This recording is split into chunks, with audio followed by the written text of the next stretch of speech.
Hey, Brad, welcome to The Flick. Ben, Christy, Alonzo. The Library of Congress has just added its annual 25 new films to the National Film Registry. These are films that are selected for their cultural, historic, and or aesthetic importance. And usually it's a way to kind of shine a light on titles that we need to make sure that we're restoring and archiving and preserving and all that good stuff. The big ones this year, Die Hard.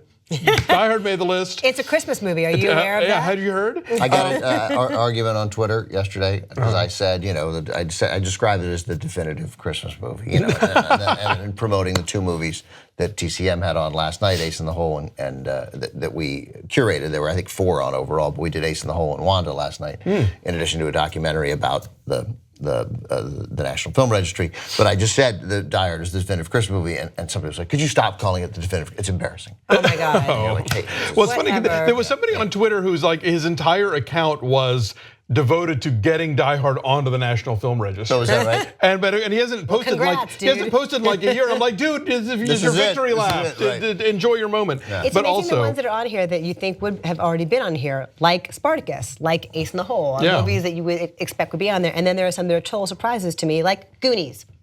A favorite from our childhood. I'm older than you. I was in college. I've still never seen the Goonies. No, you were not in college when Goonies came out. I was in college you were when not Goonies that much came older out. than I am. Yeah. What year did it come out? Like 85 or 86? All right. 87 maybe? I was in high school. Yeah.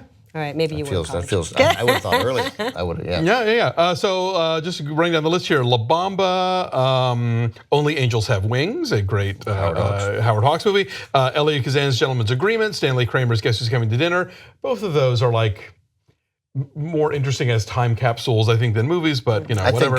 I think I would say Gentleman's Agreement far more valuable than Guess Who's Coming to Dinner. Fair enough. Yeah. Yvonne Rayner's experimental film Lives of Performers, Goonies, Field of Dreams, one of my favorite sports movies, Titanic. Of course. It's long overdue. Memento, Superman, the other Richard Donner movie this year apart from Goonies. So that's also the sort of, and kicked off the craze that we are not yet out of that is now coming up on 40 years. In a way, yeah, it is sort of the modern, what began the modern superhero genre for sure. Boulevard Nights, Charles Burnett's To Sleep with Anger, Spike Lee's Four Little Girls, the documentary. Good year for Charles Burnett.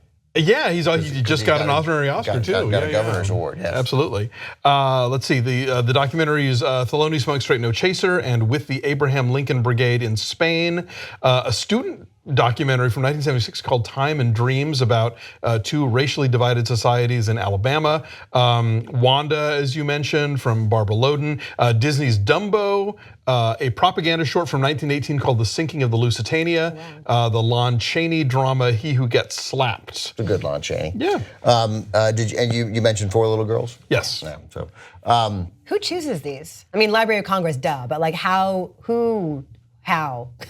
Because this is, it's always a really, really random cross-section of film. Yeah, we had a guy on last night. And the movies you would imagine would have been there. Leonard Maltin did it last night. I assume I didn't see the things that we aired last night, but so I don't know how they. I assume it's it's like the LA Film. Is it like the Baseball Hall of Fame? I have the press release. The librarian makes the annual registry selections after conferring with the distinguished members of the National Film Preservation Board and a cadre of library specialists. Also considered were the 5,200 titles nominated by the public, and you can go to the Library of Congress website and make nominations if your favorites did not make it in. It's a reminder of like you think, wow, we're adding 25 movies a year. They're up to 725 now that have been preserved. That are on the registry. And so you think, boy, that's a lot of movies. Like but then like the 5,200 that were nominated. Absolutely, we make a lot of movies. It's interesting though to see like some of the ones on here are ones that, in retrospect, you realize were so influential, were so groundbreaking in their time. Like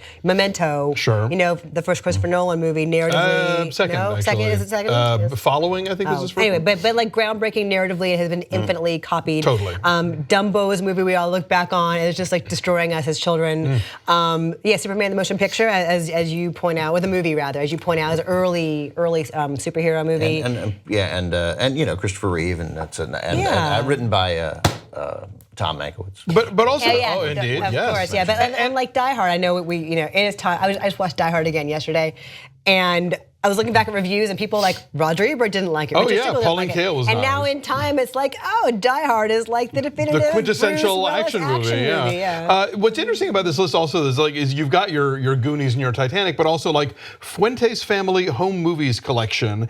Longtime Corpus Christi, Texas residents Antonio Rodriguez Fuentes and Josefina Barrera Fuentes were very active in their local Mexican American community. Their collection of home movies, mostly from the 1920s and shot on 9.5mm amateur film format, which is like a totally lost format, are among the earliest visual records of the Mexican American community in Texas and among the first recorded by Mexican American filmmakers. So sounds hacky. Yeah, exactly.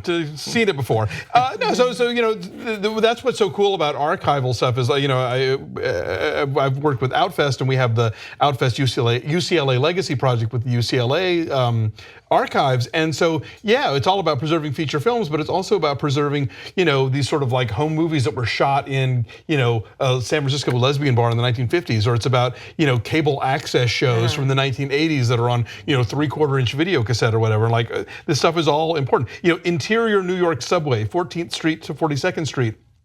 It's Billy Bitzer, who shot a lot of great silent films, basically just documented 3 trains in the brand new New York subway in 1905. Cool. That's amazing. I think every year it's worth it because it for no other reason that it connects Lon Chaney and Jean Arthur and Gregory Peck and Sidney Poitier and Spencer Tracy and Christopher Reeve and Chunk and Guy Pearce, right? Like and then and Danny Glover and Spike Lee. So it sort of it connects the fact that we've been doing this for nearly over 100 years, right? And so I think it's a wonderful thing. Any list that has Gentleman's Agreement and Die Hard and Memento and Titanic on it, that's a fun, interesting list. Yes, yeah, go play catch up with these ones you've not seen. And obviously these are all American films because it's our Library of Congress, and other countries I think are way ahead of us at this game. I'm sure the French are probably, they've had the Cinémathèque Française for however long, and so I'm a big fan of preservation. I'm a big fan of archiving and restoration and making sure that this stuff remains available because books can disintegrate, but film can disintegrate like that, and so the Trump administration is a big fan of national registries, so it's good. All right. On that note. Bye.